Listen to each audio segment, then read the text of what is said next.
বীরভূম জেলার অভিভাবকের জামিনে মুক্তি পাওয়ায় বীরভূমের বিভিন্ন জায়গায় মিষ্টি বিতরণ করলেন এলাকার নেতৃত্বরা।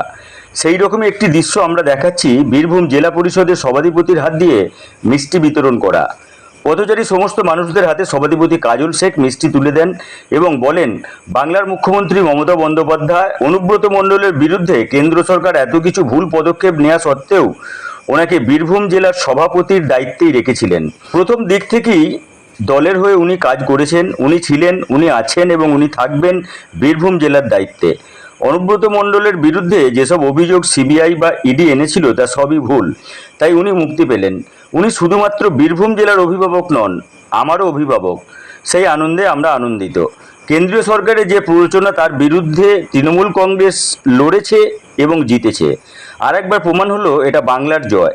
তাই সেই আনন্দে আমাদের বীরভূম জেলা তৃণমূল কংগ্রেসের পক্ষ থেকে বীরভূম জেলা জুড়ে বিভিন্ন জায়গায় মিষ্টি বিতরণ এবং সবুজ আবির খেলা নিয়ে মেতেছি আমরা।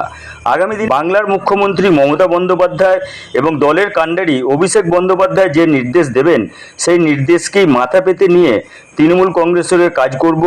এই বিষয়ে আমি এবং গোটা বীরভূম জেলার নেতৃত্ব এবং কর্মীরা প্রতিজ্ঞাবদ্ধ।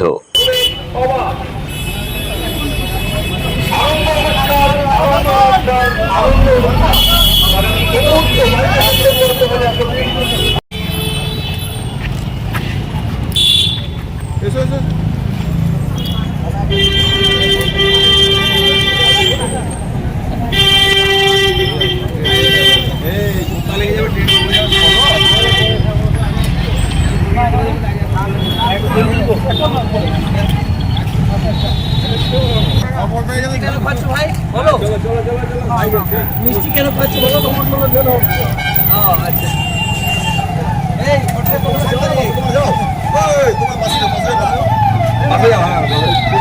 পেছনে যাও, পেছনে যাও।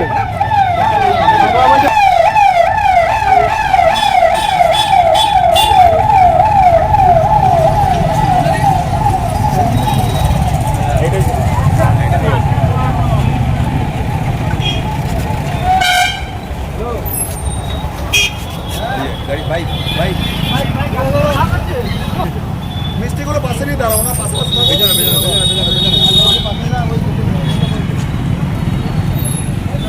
যাও ভাই, যাও।